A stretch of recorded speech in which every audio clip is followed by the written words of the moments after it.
Rise and shine mga ka-RSP, narito na po ang gabay, patnubay, palala at prediksyon mula kay Master Hans Kua.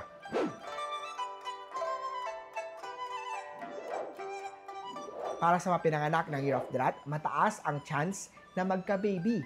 Be ready at planuhin ang gastusin para makaipon for your family. Purple at 5. Kay Ox naman, huwag kalimutan magpahinga kung pagod na. Usapang ka rin naman na maging open sa suggestion ng iba. Ito ang magdadala ng success sa project. Yellow at 3. Kay Tiger naman na magtiis para bumalik ang harmony sa relasyon. Iwasan ang mga unnecessary na mga away arguments. Red at 9. Rabbit naman tayo, ang pagtitipid ay magdadala ng peace of mind para sa mas malaking gastusin na paparating. Orange at 6. Kay Dragon naman, ang positibong attitude mo ay magdadala ng bagong opportunity. Mag-invest sa mga bagay na magpapalago ng iyong resources. Green at 8. Kay Snake naman tayo, huwag matakot na ipakita ang totoong ikaw. Huwag magpabuli sa mga taong alam mong magaling pa sa'yo.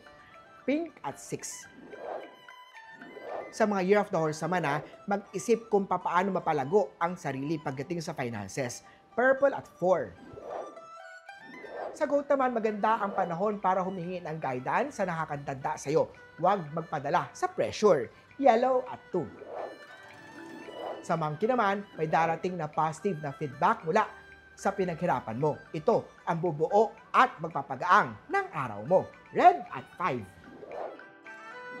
Kay Rooster naman, ang maayos sa usapan ay magbubukas ng mas maraming oportunidad. Sa usapang pera naman, iwasan ang impulse buying. Gumawa ng listahan bago mag-shopping. Green at 9. Eto naman, say of the dog. Workaholic yan. Mag-focus sa isang task ng sabay-sabay upang maiwasan ang pagkakamali. Pink at 6. Say of the pig naman, mag-ipon muna sa extra income para sa future plan. Maging handa naman sa bagong opportunities. Huwag matakot, mag-explore. Yellow at 3. Muli po, ito po yung mga gabay, patnubay, palala at prediksyon lamang ni Master Hans Kua. Nasa inyong mga kamay nakasalalay ang inyong tagumpay. Kaya always be positive at i-claim ang mga swerte, mga ka-RSP.